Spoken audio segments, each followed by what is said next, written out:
I'm going to take this opportunity to welcome Dave Scott to our program. He is recently retired from the National Center for Appropriate Technology, and where he ran the Sustainable Agriculture Program. And I've invited him here today to visit with you guys about some of the marketing strategies on his personal sheep ranch, the Montana Highland Ranch. So welcome, Dave, and I'll turn it over to you. Thank you, Melinda, and thank you very much for inviting me to be with everybody today. I'm going to focus on what Susan talked very well about, a non-traditional market and one that focuses just on one farm. Montana Highland Lamb started in the early 2000s. We shipped to sale rings from 2000 to about 2009. In 2007, we just kind of started looking around for a way to somehow make more money on our lambs. We sell to a ring that's 200 miles away, and so we were dealing with shrink, we were dealing with consignment fees, and we just didn't feel like we were getting enough for our lambs. So in 2007, we went and talked to a number of chefs, restaurants, and we found nobody was interested so in local lamb. And so we just kind of did nothing until 2009 when the Bozeman farmers markets came into being, and we kind of jumped in 2009. We have 240 ewes. They're polypay and hamp, and most of our lambs that we market are a polypay hamp cross. We lamb in April, and our first lambs come in about the 1st of December for processing. We process from December till just about right now. And so the bigger frame lambs are, or the small frame lambs, you know, the 120-pound lambs, they are the first to be processed. And larger frame lambs that are pushing close to 200 pounds are being processed right now, or in the last month or so. We do not push our lambs. They're fed on pasture by mom's side all spring and summer. And then about September-ish, they go into the corrals and they're fed alfalfa hay and a little bit of barley. So it's kind of the opposite of what you have in a commercial lamb feedlot, where they have a lot of grain and a little bit of roughage. So in 2009, we sold 12 lambs. And so it wasn't a whole lot, but at least it got us started. And it got us started in how people, if people liked our lamb or if they did not. And we found that most people liked them. So in 2010, we took 100 samples to 100 chefs in our marketing area, which is what we consider is about 100 miles around our farm. And we got 16 chefs that might be interested. So we started marketing to those chefs, and also we continued the farmers markets. In 2010, probably 90% of our sales was farmers markets, and 10% or so was just beginning to get restaurants on board. 2013, we sold 50 lambs. 2019, we stopped selling at farmers markets, and so all of our lambs were either going to restaurants, a retail store, or a growers co-op. 2019, and then this year, 2021, it's the same situation. Restaurants, a retail store, growers co-op, and individual sales comprise our market. And this year, it looks like we're going to sell out by September, and we will have marketed 300 lambs. So on our guidelines, a little bit about us. We'd never sold anything direct before in our lives. And so we sell the old-fashioned way, where an exceptional product, top service, and prices that people can pay drive our market. We have learned from others and from our own trial and error how to produce a lamb that is mild tasting and tastes very, very good. We rely on word of mouth advertising. We do very little social media. We don't have a website. We do have a Facebook page, and occasionally we post on the Facebook page, but we really don't do very much advertising other than word of mouth and keeping up relationships with our customers. We offer face-to-face service, so we deliver all of our product to the restaurants and to the retail store. And we also have an on-farm store. Well, it's not really a store. We just sell out of the meat room to individual customers at a reduced price. We strive to meet consumer preferences. No matter what we think ourselves, the customer is what drives our business. And so we produce a lamb that customers are most likely going to want to buy. That includes no GMOs in the feed, regenerative pasture practices where, as you can see behind me, maybe this is a typical day right now today on our farm. There's about 600 sheep per acre stocking density. They're moved every day, sometimes every 12 hours. And they have very long rest periods of about 42 days. And so those combination of grazing practices produce very nutrient dense grass, which produces nutrient dense lamb, which makes tasty lamb. We don't fertilize anymore because we've been able to get the plants to talk to the soil bugs to bring in nutrients to the plants in exchange for what the plants feed them, mainly glucose and glucoproteins and things like that. So we haven't fertilized in 5 years now, and we haven't seen no decrease in our grass production. And that was after a 4-year transition period. So we've been off fertilizer or going off fertilizer for 4 years, and then we've been off fertilizer for 5 years now. And that, when we tell our customers that resonates with them, especially chefs. They really get it, that if you have nutrient dense grass, then you're going to, of course, have tasty meat. So our slogan is home raised and happy. And so we try to do everything we can to make our lambs happy and our ewes, our moms, happy throughout the year. The third component is pricing. When we started in 2009, we just looked on the website for a local organic producer and what their prices were, and we took 70% of it as our price. That's where we started. We've tweaked it since then. We've raised our prices 3 times in 12 years now. And the thing is about pricing is you've got to know your costs first. So we keep very good records on what it costs us to produce a pound of lamb. And we also know what poundage lambs we make the most money on. And we determine that by a cut yield calculator. And ATRA has a ton of resources on direct marketing lamb. And so I really encourage everybody that really wants to find out more, just Google ATTRA. You'll find a cut yield calculator there called the Lamulator. And you just enter your weights for each cut, put your price on it, and that calculator will determine the gross value. And when you put your costs in there, it'll determine the net value of every lamb that you have, that you put in those figures in for. Also on the ATRA site, there's tons about grazing. There's a publication on direct marketing lamb. It's about 24 pages. It's very extensive, and a lot of what I'm talking about today is in that publication. There's also a video on how to tell when to process a lamb by running your hands over the top line of it. So when we change prices, we let our customers know a month or 2 ahead of time, and we also tell them why we're changing our prices.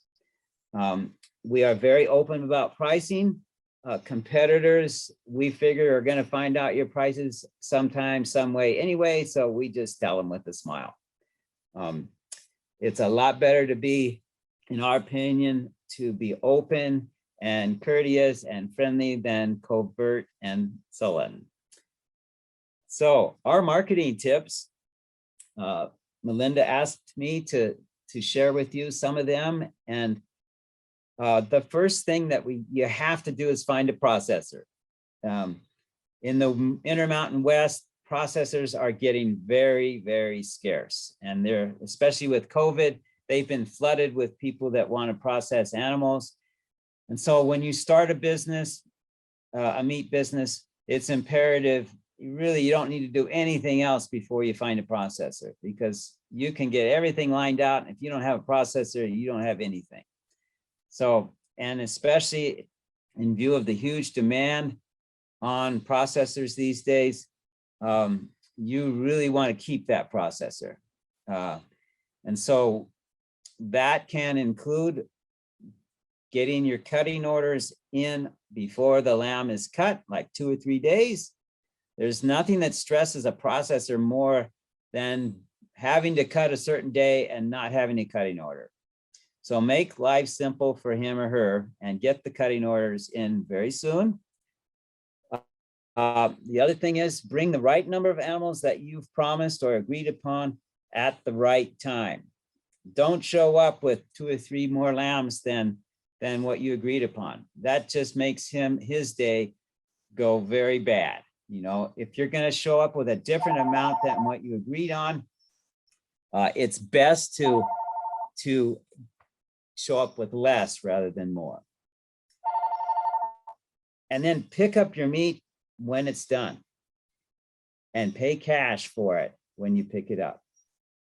There's no reason for having your processor be your storage facility or your bank. And when you make him do that or her do that, it just causes bad relations and it does not encourage him to keep you on. So those 4 things we've kind of learned to do to try to nourish a processor relationship. Initially in 2010, we took those samples to the 100 chefs. We followed up 2 weeks later with a call to them, and we asked them if they liked the lamb and if they were interested in having it in their restaurant on their menu. And we got about 16 out of 100 that said they were interested. And that grew into about 10 to 12 restaurants over the years pre-COVID that we dealt with. And they were pretty steady accounts. One thing we did learn is when you go to talk to a processor or a retail store, it's best if you are a husband-wife team to go as a team. Don't just one of you go, because that gives the chef or the store meat manager the vivid impression that you're a local family farm and that you are trying to make things better for yourselves and that you are very willing to produce a superior product for that entity. So don't just send your wife to do all your marketing for you. Don't just go yourself. Try it with both of you. It takes a little more time, but we found it gives a lot better results. We also invite the chefs and our store owner and his crew at the meat department to come out to our farm to see our grazing program. We've had field days for grazing, and we've also invited everybody out during lambing. Everybody likes to see the little lambs and see how you produce them. The other thing is take an interest in your customers, whether they be the store manager of the meat department or a chef or an individual customer. We get to know ours really well because we deliver to them every week, at least every 2 weeks. And so we get to know what their families are, their kids, what they like to do, what they like to do in their time off. And it's just a nice way of building relationships with people. And that's kind of how it's all about when you're marketing. On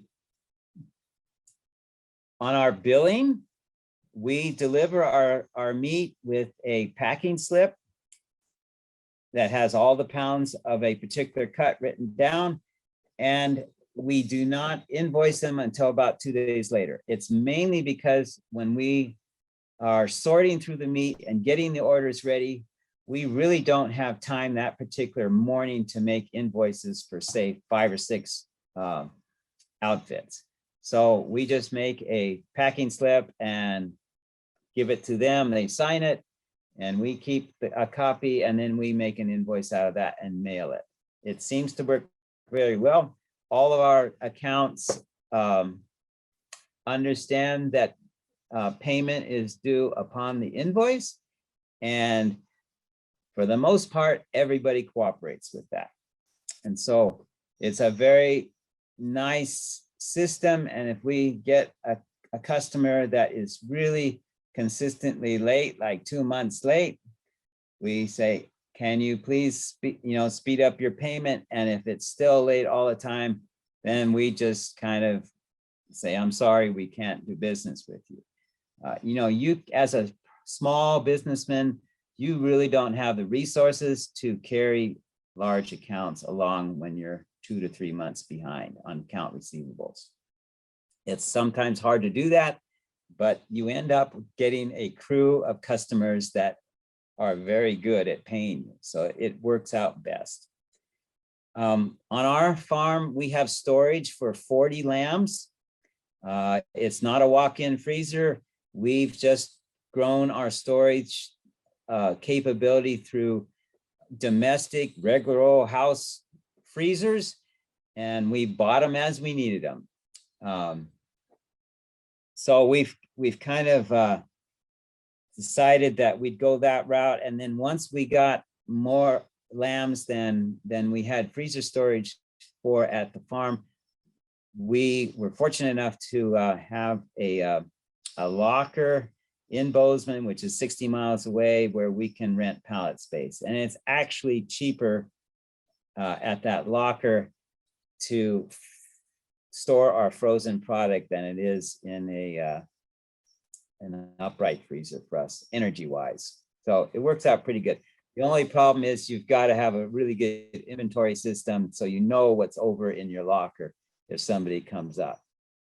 And since the locker is located in Bozeman, where 80% of our market goes to, it's easy to just go to that locker and when we deliver our product. Wanted to talk a little bit about challenges that we faced.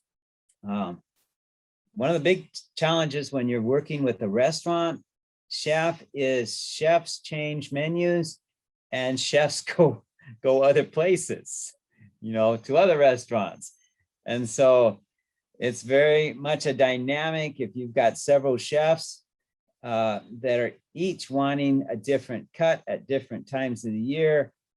And so it's a balancing act. And you really, at the beginning of the year and really at partway through the year, you don't know where your cuts are going to go to whom. It's just you're hoping for the best. But on the other hand, we really try to nourish those relationships with chefs and that really want to cook something with something besides racks. All chefs, they know how to cook racks and they do it very well, but some chefs have limitations after that. So we really try to work with chefs that once our racks are out, our chops are out, that are plenty happy to put shanks on their menu or a leg on their menu. And so if you find a chef like that, boy, you really need to keep them because they are gold as far as you're concerned in your business, because there's only 2 racks on a lamb and there's only 10 chops on a lamb. And once you use them, you're out, So unfortunately, it seems like legs and shoulders make up half the poundage of a lamb. And legs in our business are the hardest thing to sell because the restaurants, you can't make it's harder for chefs to make a 2-serving dish out of a 5 to 6 pound leg. it takes creativity and it takes a little bit of risk management. And so they are the hardest things for us to sell. And what we have been lucky enough to find is you have to have an event to sell legs or shoulder rows. And one of the events that happens near a lot of us is the university dining hall. And so we've been very lucky to be on board with Montana State University's dining hall the last several years. They wanted to buy local, serve local food, and that basically has solved a lot of our problem of what to do with our legs, because they feed like 8,000 people a day during the school year. And a lot of that is, they have a smorgasbord type of buffet, and they can move a lot of legs, in a month, like 300 or 400 pounds sometimes when everything's cooking just right. So you need a way to get rid of your legs and shoulders. Shoulders you can make in kebabs, and they maybe sell better that way than shoulder roast. So that's another option. We have met these challenges by one, finding an outlet like MSU to buy our legs, and two, we've really encouraged our individual customers to buy whole and half lambs. So that gets rid of your legs and your shoulders right with the rest of the other part of the lamb. We've developed might call a core group of buyers at restaurants. And we let them know, since they're buying most of our product, that we are giving them a high priority on availability of our lamb. They know that, and in turn, they buy product from us. And as an example of that, the Bozeman Community Co-op, which Bozeman is about 50,000 people. It's a fairly large town for Montana. The Bozeman Community Co-op sends out a newsletter to roughly 16 to 17,000 people. And so they have a fairly good customer base. And that base also is somewhat affluent. And it's just perfect to promote lamb to them. And so we have told that co-op right from the get-go that if they'll work with us, we will work with them, and we won't sell our lamb to anybody else in the town of Bozeman except through their store. No other stores have our lamb except the Bozeman Community Co-op. And that works out really good for us, because that puts them on with the incentive to sell our lamb. And it also, they realize that if people like our lamb, they come to get it from their store. And once they're in the store, they buy other things. So the retailer understands that, and we understand that. And so it's a great big happy deal there. Other challenges have been the traditional packaging problem. Slaughterhouses and processors are really busy. They generally have fairly large turnover rates in their staffing. And every time you have a turnover rate, you have to educate, train the new staff member how to do things. And so occasionally problems arise. And it's just one of those things in the business that you have to try to figure out what to do with, say, pop seals. We're pretty lucky with our processor, Superior Meats. There are not very many pop seals, and the ones that we do get, it's all double wrapped. And so the outside seal that sometimes pops, if it can be just if something is dropped or hit hard in transit or something. It might start out just fine when they vacuum pack it, but maybe something's happened and the seal pops, but there's still that plastic wrap that's underneath it. And so restaurants are fine to take that. So the pop seals that we get, they go all to our restaurants. Occasionally we'll show them to our individual customers that want a particular cut, and they say, and we'll say, well, look at this. It's perfectly good. Unless you're going to try to freeze it like for a year, it might get freezer burnt. But most of them say, well, I'm not going to freeze it for a year. I'm going to eat it tonight, you know, so they're perfectly happy to take a pop seal. Cutting orders. Cutting orders can be a problem in just communicating with the processor what you want. And we found that the easiest way to do it with the least amount of mistakes is an email. Email to one person who takes care of the cutting orders, and he or she then says, I got that from you, will do. That's a lot better than calling on the phone and having them take it down, writing it down, because there's no verification there that they got what you were saying. And so we email all of our cutting orders, and the person on the other end always says, I got it. So we know they have it. The other thing that has been a challenge sometimes to us is dealing in stores, in retail stores. One of the things we learned is that you don't ever want to make the store change their display case for your product. And a good example of that is on your lamb burger grind. One particular processor that we had several years ago, he was only set up to do chubs, which are those round cylinders. And we said, well, our storefront that we sell to doesn't like chubs. Mainly because the display case is not set up it's set up to display and sell flat packages of 1 pound packages of lamb burger. Well, we spent about at least a year trying to convince him, because the processor tried to convince us that chubs were better. In the end, the retail store says, you know, I don't like chubs. I don't want chubs. And so we learned that you've just got to sell what the customer wants, and don't try to change his way of thinking or her way of thinking, especially when it involves, you know, a display case change, because it's just not going to happen. So we were lucky enough when we changed processors that our current processor does not like chubs either. He puts everything in a flat 1 pound package, and everything is happy now. COVID. Pre-COVID, we had about 10 active restaurants that were grossing us $5,000 to $6,000 a month. And we also had the Bozeman Community Co-op, which was involved in that figure too, and also the Western Montana Growers Co-op, which is a distributor.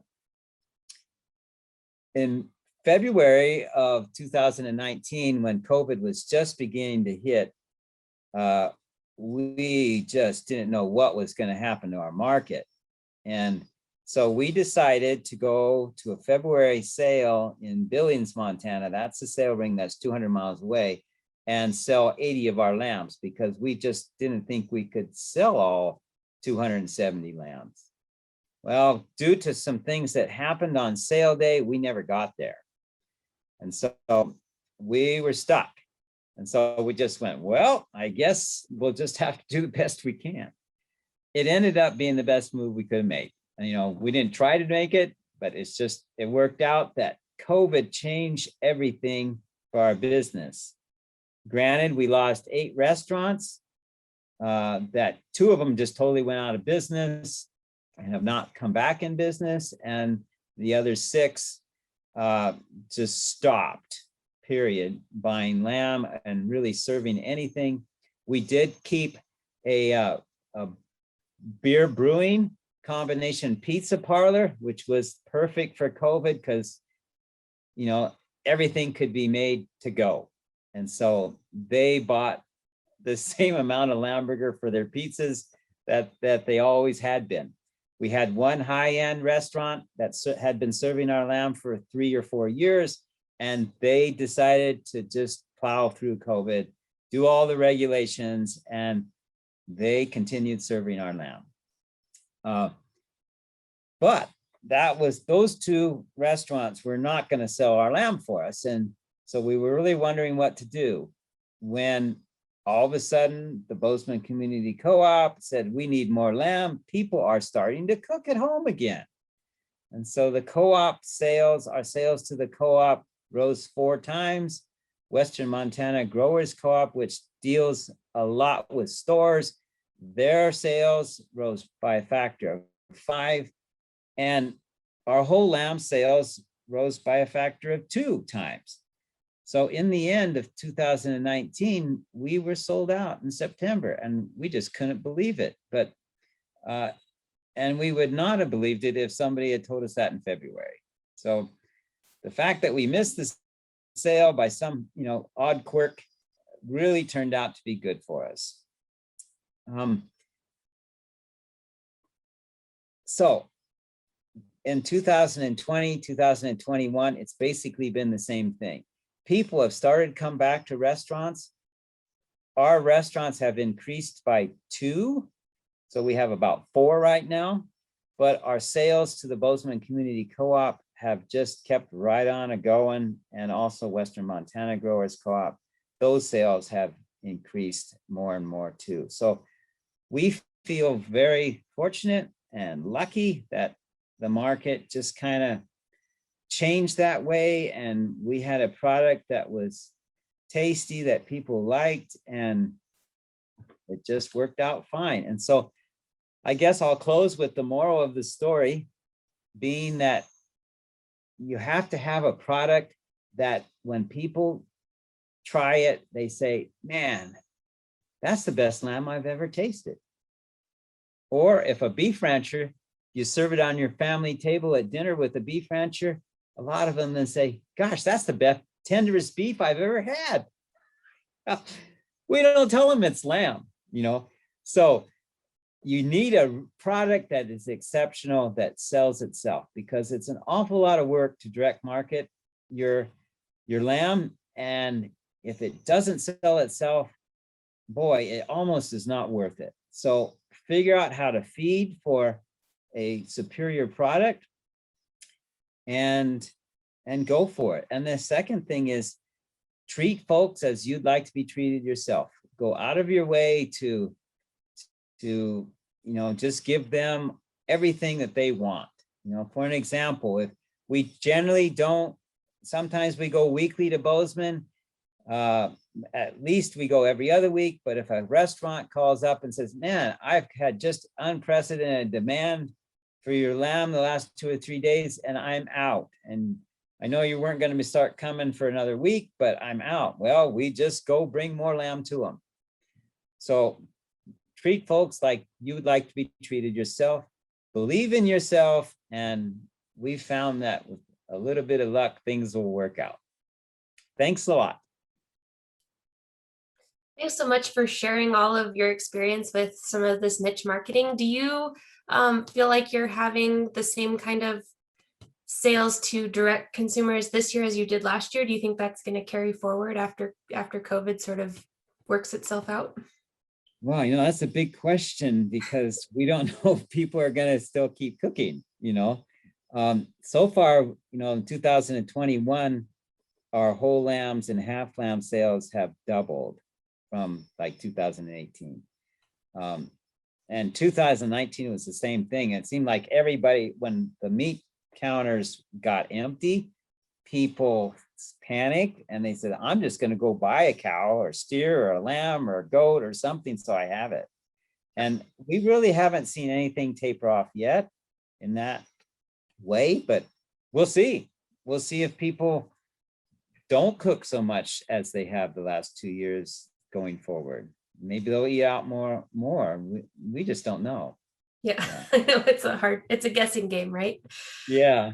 Well, thank you so much for joining us and bringing your expertise to us today.